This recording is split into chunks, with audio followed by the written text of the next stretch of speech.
Good afternoon, ladies and gentlemen. I did a video yesterday, which I could only post today because of certain, let's say, complications in terms of being able to post it on the new test centre that was erected here in Boscombe, which is a borough of Bournemouth where I live. And I recall talking to a guy towards the end of that video who was working there on the COVID test centre, who was telling me it was their first day of many to come. Now, much to my amazement, I have returned to the very same place.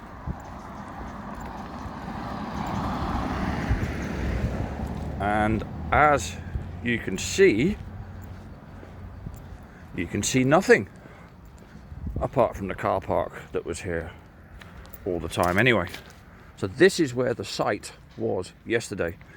This is where I stood at the tent and spoke to the lady very briefly and mentioned to her that I wanted to see what all the fuss was about. This is where the cars were that were queuing up, allegedly, to get all the tests done.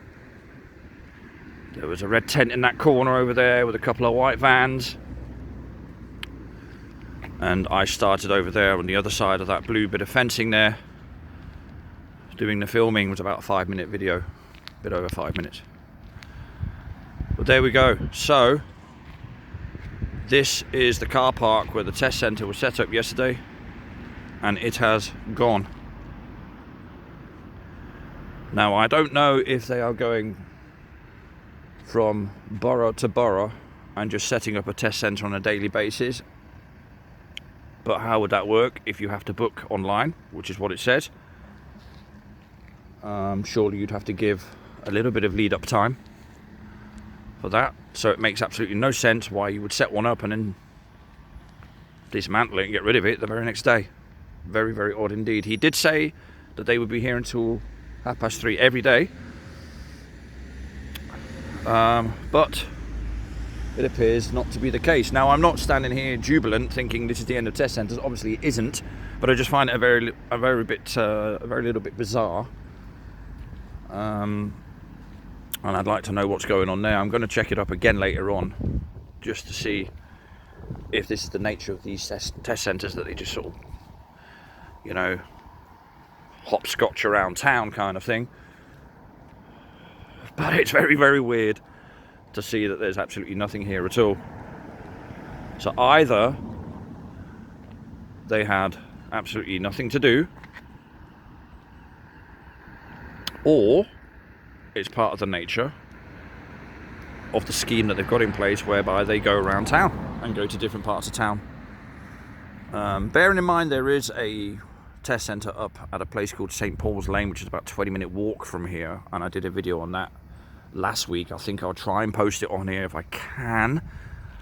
I couldn't post it up last week because of one or two issues that I won't go into now. And I went up there in the evening, and again it was, as we know from many, many other videos that we've seen from around the UK, it was pretty dead. One or two people hanging around, but that's not to say there was really anything going on there. I mean, it's very easy to get members of staff to just throw face masks on and walk around the premises a little bit and give it the impression that it's a bit busy.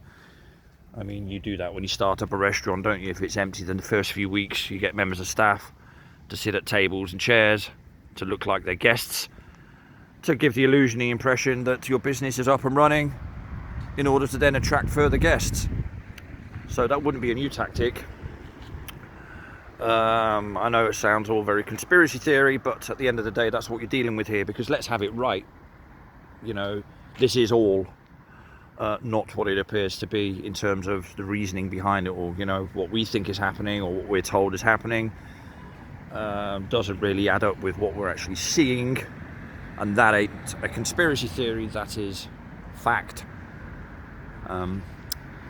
Anyhow, that said, I'm not going to stand around here much longer because it's pretty boring filming an empty car park, but I think you get my gist. I mean, they still have the signage here, actually, before I go, from yesterday. I mean, all this lot here is still there. They haven't taken it away, so I don't know if they're leaving it here for when they come back another time. No idea. But here we go. We have these signs here. I'm not too sure if that makes sense to you, so just think about it like this. You turn up in your car, you test yourself. Don't forget, there were cars that came in yesterday. They queued up along here, and there were lots of people with bright yellow vests, high-vis vests, instructing them as to what to do through sort of half-open windows. And then here, we had that little tent with the lady who I had spoke to very briefly, and it was a pedestrian test tent kind of thing where you could walk in and literally do your own test. But if that's the case, then why this? You and your household must self-isolate until you get test results. So you get your test, you drive home.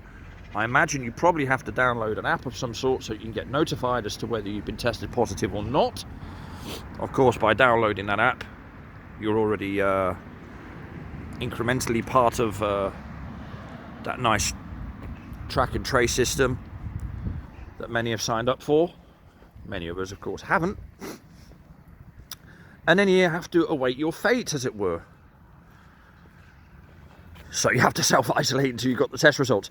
So if you're actually working, is your boss going to be okay with that? Oh, boss, I'm going to go and get test results. Does he actually, or she, know that you have to, until you wait for your results, sit at home and self-isolate? Don't know. As I always like to say, answers on a postcard, please. But there we have it. The test centre that was yesterday is no more, at least for now. So, signing off from a not so sunny Bournemouth today.